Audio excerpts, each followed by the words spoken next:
What's good, Renegade Nation? Before we begin the video, I'd like to give a shout out to our most recent Patreon supporters and YouTube members.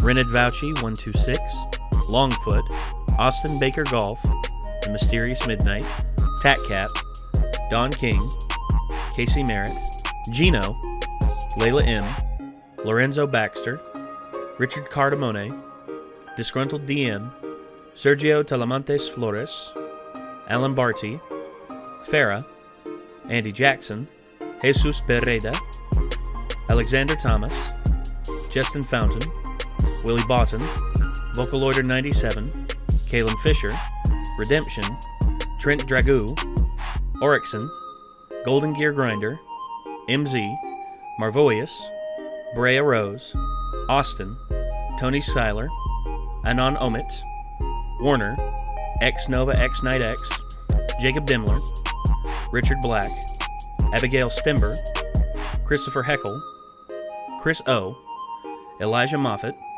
Alexander Rost, James Anderson, Jonathan Emil, Ace Attorney Fan 621, Jamie, Crawler XP, Larry Walker, Musa, and Benjamin Gomez. And I would also like to give a shout out to our executive producers, Joshua Fix, The Gimpster 101, and Bevan Rummett. Thank you all very much for your support. If you want to become a YouTube member, click the join button down beside the subscribe button. And if you want to join our Patreon, feel free to click the link down below to find out more. We'll see you there.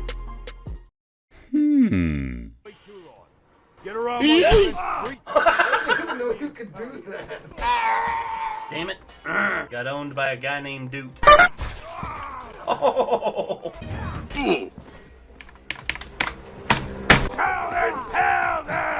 Wow, this dude right here. Is this Colonel Sanders? Yes.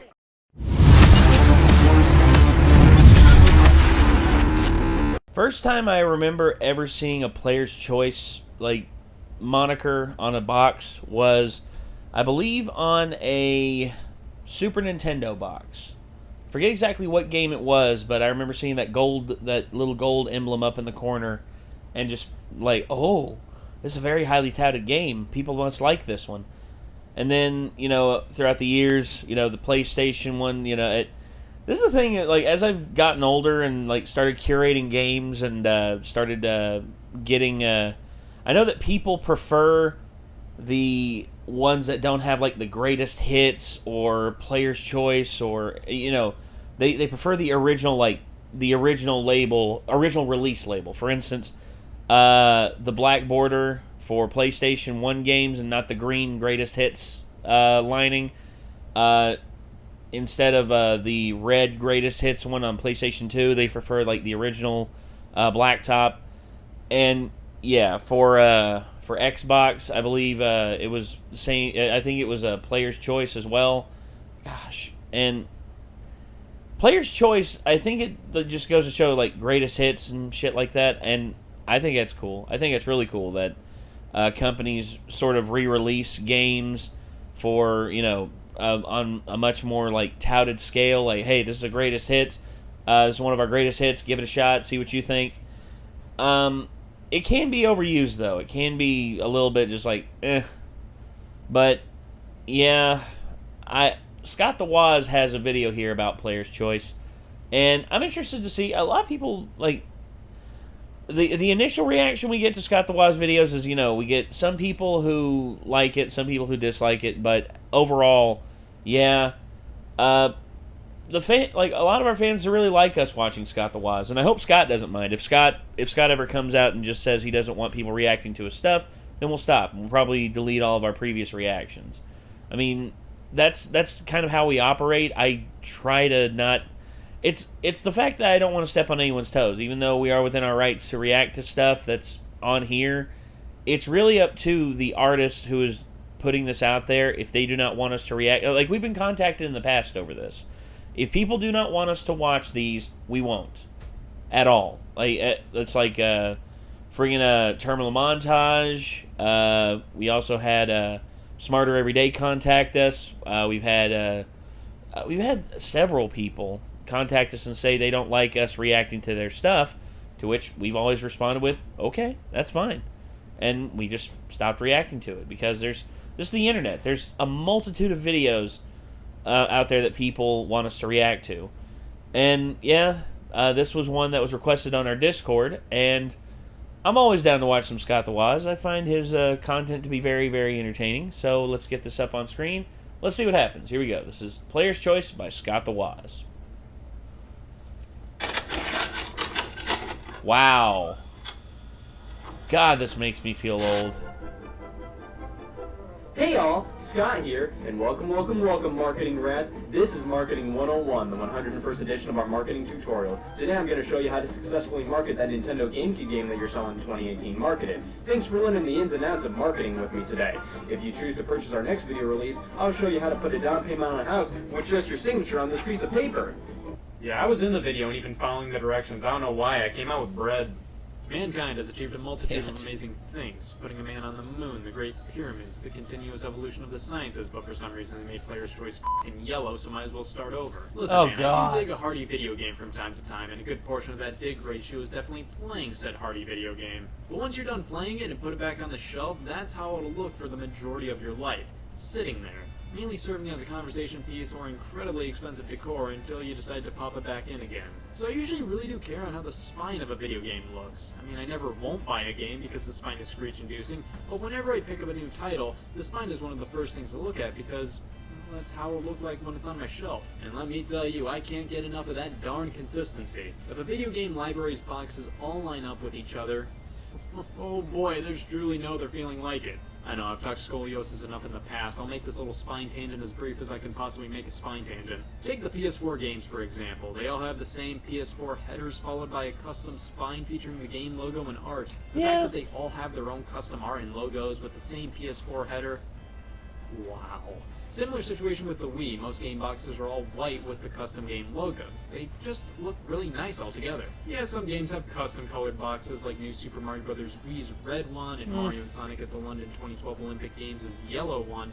And while I would have preferred these boxes to be white like the rest, I can live with these. They're so infrequent that they mainly feel like special games. The picks of the litter. Cool things to make them stand out from the rest. Now if 20% of the Wii library had a red case, that's when it would get a little on the too far side of things. When a good chunk of a game console's library has one specific design compared to the rest, those flippin' pissometers all collectively burst. The first half of the PS3's life had spines like these, and then they decided to switch the logo to something completely different. I do prefer the second logo, but if you optimize your games like I do, you just buy yourself a ticket to Inconsistency Jungle, an attraction that's borderline irritating. Wii U's spines, however, were deservingly absent from the nominations at the Spinies years 2012 through 2017. They obviously tried to make them all consistent, but all it did was irk. They continually kept on flip-flopping between stock generic fonts and actual game logos. Like, why does Mario Tennis Ultra Smash, Star Fox Zero, and Game & Wario have their own logos, but then Splatoon, Captain Toad Treasure Tracker, and New Super Mario Bros. U have that is a bit annoying, yeah. Capcom and Square Enix to make one game each with a black spine for some reason, and then they made Star Fox Guards box have this eggnog stain of a color. Nintendo even forgot to add the blue ridge on the top of the Wii Sports Club box. I do prefer having colorful spines that feature art from the game and the game's logo, but if a game console library's spines are one way, game publishers, please follow in everybody else's footsteps. The Nintendo Switch library sees the majority of games use the same font on a red background, and while that doesn't leave a lot of room for creativity, it looks nice on a shelf. Except we have troublemakers in the form of Super Bomberman R. God, what is this? Not only is the title centered instead of left aligned like every other Switch game, but why is Konami's logo like this? Why? Overall, I like some consistency in my game boxes. Is that OCD? Well, as somebody who unknowingly has OCD would say, I don't know. So please take this into consideration when I paint this picture in your head. Popular must-have games reprinted for low, low prices. I don't know about you, Greatest but I hits. myself, so please take this into consideration. But there's a catch.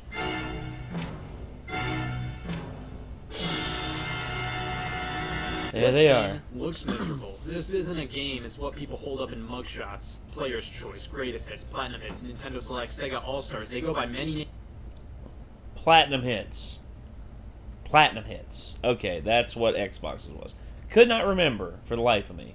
And mugshots, Player's Choice, Greatest Hits, Platinum Hits, Nintendo Select, Sega All-Stars, they go by many names but serve one purpose: to muck up anybody's up-and-coming game collection and turn them into something foul. That's a nice-looking GameCube library you have there. Holy shit, I made a huge mistake making that observation. The concept of these re-releases is great, being hit games at a price where they're practically giving them away. But they all mess it up hard by ruining the packaging with different colors, graphics, designs, whatever. They stick out like a sore thumb. Since these were re-releases, these are the most current prints of these games, meaning a lot of the time they're everywhere. They're the easiest to find. And every single major game company had their own line of these re-releases, and they all made sure they were eyesores for some reason. And that terminal illness started with Sega Classics on the Sega Genesis. Sega Classics aren't super awful, mainly because the Genesis games themselves don't follow a strict format. While many have the black grid or the red design, many don't at all and have their own custom one. It always felt weird to me that you were supposed to keep the Genesis cases due to their hard plastic, yet there was so much variation in the box art layout. While the SNES boxes were all incredibly unified in terms of design, yet Nintendo didn't expect you to put them on a shelf and keep them. They were just cardboard boxes. They were born to be thrown away. Speaking of which, the Super Nintendo and Game Boy were the first appearances of the term Player's Choice. Making amazing games, Super Mario All-Stars, A Link to the Past, and Super Metroid, a measly $20 is awesome. And the way they went about these re-releases on the SNES was tolerable in my opinion. Cartridges now have a Player's Choice ribbon graphic on them, and the line on the label changed from red to golden. Not a big issue in my opinion. I mean, A Link to the Past re-release is uproariously apparent you have the re-release, but the majority of Player's Choice on SNES ain't that bad. The same goes for N64. Nintendo did a very similar thing with these re-releases, just popping a ribbon graphic on them. If I could choose, I would definitely pick up the original copies, but in my opinion, if you have the Player's Choice copies of SNES and N64 games, I won't completely disregard you. Now, Game Boy is where we start to get fucky. God, these boxes looked hard. Literally, they couldn't just stop at a ribbon graphic. They had to change the spine. The entire Game Boy logo. Thankfully, the cartridge itself only has the ribbon on it, but was this really necessary? However, Nintendo decided that wasn't enough and decided to go full-on sociopath with Player's Choice on GameCube. This is horrendous, replacing the black labels with yellow ones. The front box art and spine are affected here. It could have been worse. But come on, they could have chosen any other color.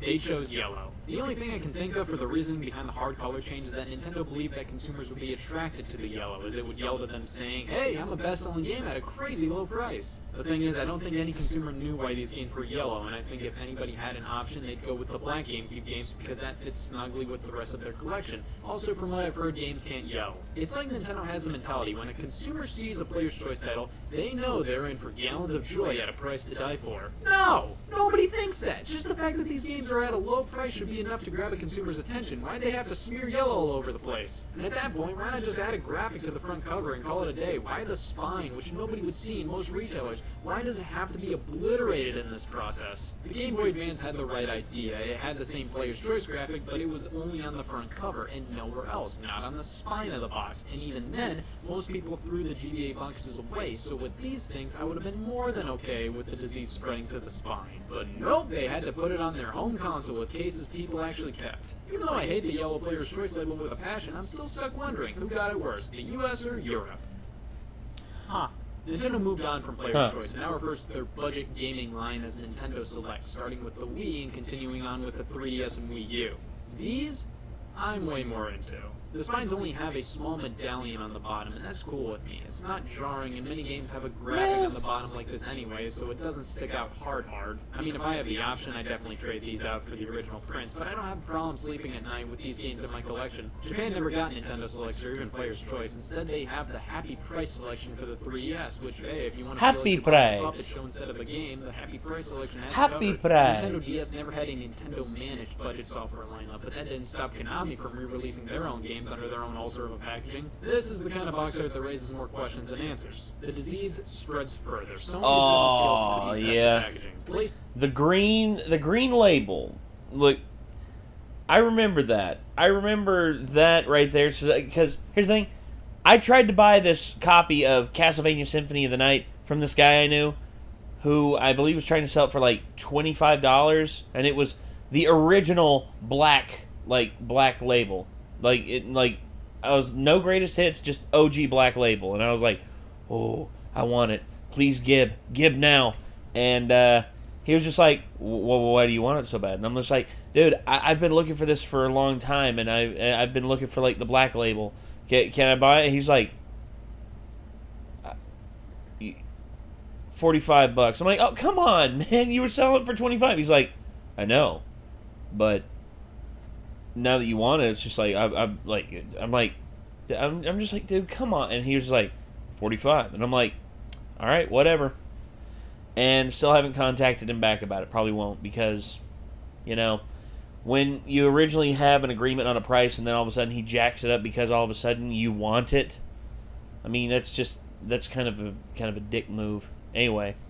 PlayStation uses the moniker Greatest Hits, and the PS1 had this ooze onto the front cover. Honestly, this isn't my least favorite in the world. It's not good by any means, but it looks far nicer than what the PS2 got. Jesus, man, who in their right mind said, burgundy? How is this color appealing to anybody below the age of 80? And why is the header now curved? PS3, we have red. Better than the PS2, but still not the greatest in the world, because now the case is red too. Speaking of red, Sega had one more crack at the re-releases with the Dreamcast in the form of Sega All-Stars, which were basically less annoying forms of the PS1's greatest hits. But we still have this monstrosity to go over. Oh, Xbox's Platinum Hits. Microsoft made sure you damn well knew you had a Platinum Hits copy of game, as the entirety of the box is coded in this thing. The header, the box art itself has a border, the spine, including where the game logo is. It's just creamed to bits. I mean, at least it's silver, which is a pretty conservative and nice-looking color. It does clash with the others, but at least it's not yellow compared to black or burgundy compared to black. I don't know, I don't like these at all, but I still have a burning or hatred for Player's Choice and Greatest Hits from that generation. But don't worry, everybody, Microsoft redeemed themselves in terms of not pissing me off enough, because let's talk about the Xbox 360 generation, where they had so many different designs for Platinum Hits games, it's hard to keep track of. The first design was this, basically a border around the box art and the spine where the game's logo was changed to be this gray thing.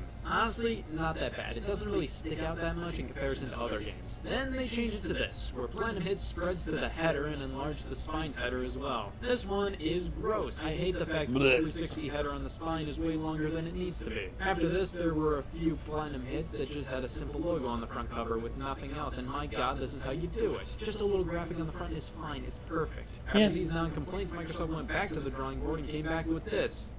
What is this? So the header is the same elongated one from before, but now with a gradient from gray to white. I never liked how the text was in white, so it got harder and harder to read against the gradient. But why? Why is the spine white with the most stock generic font imaginable? There's no reason for this. Why does it look this way? Recently, Microsoft has re-released Xbox 360 games that are backwards compatible with the Xbox One in this new packaging that looks like the Xbox One boxes, but absolutely not at the same time. I hate these too. Like, why not put a graphic on the original releases that just says playable on Xbox One? Instead, you have it clash with the rest of your Xbox library, no matter what console you have. Have an Xbox 360, doesn't look right next to the rest of the games. Xbox One, same thing, because it's a standard DVD case compared to the Blu-ray size cases of the Xbox One.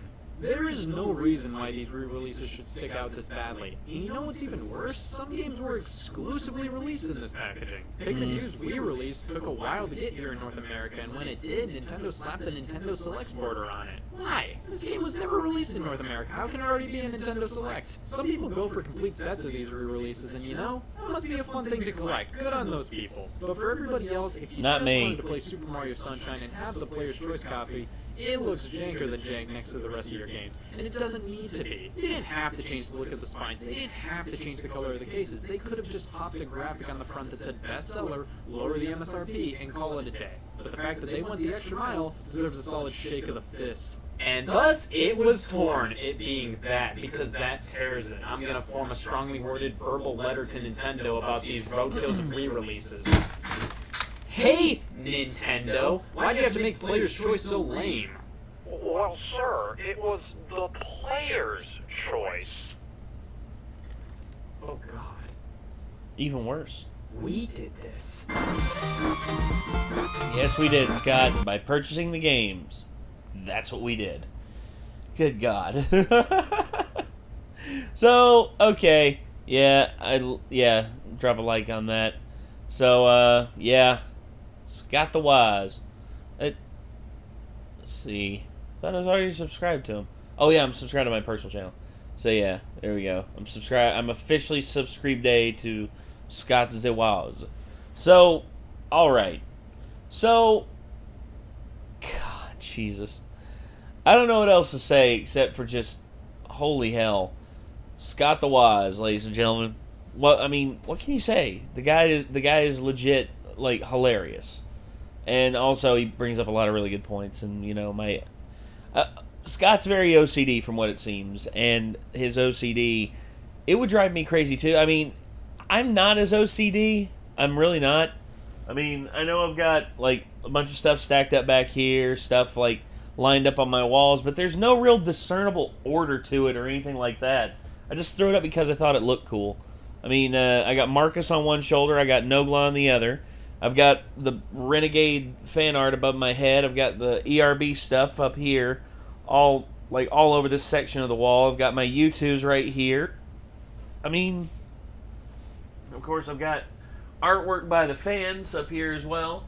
And, of course, our silver play button, which is right up here above the Renegade R, which if we go to the wide shot, you would see. But, yeah, God, dude, this whole situation with organization, I've been rebuilding my gaming library, especially my classic gaming library, like Super Nintendo, PlayStation 1, PlayStation 2. Like, just the other day, I bought, let's see, I hope it gets here soon. I bought a copy of The Warriors for PlayStation 2, and let me see where it's at. eBay. There we go. Notifications. It says shipped, but there's no tracking available. So, yeah, I don't know where the hell this thing is. And it's expected February 2nd or February 4th. And yeah, I don't know. I really don't know what the hell to think. So, yeah, this whole thing, yeah, I'm gonna just in case I don't want to give away anything there. So, all right, ladies and gentlemen, this was Scott the Waz, Player's Choice. Very entertaining video from Scott. Little OCD, but you know what? I'm OCD as well when it comes to certain things, but not as bad. So, again, thank you all very much for tuning in. If you want to see more from Scott the Waz, feel free to click his name in the title of the video. If you want to see more from us, you know what to do. Hit that subscribe button, ring that bell to stay notified. And I guess until next time, I'm Nate. I'll see you then. Peace out.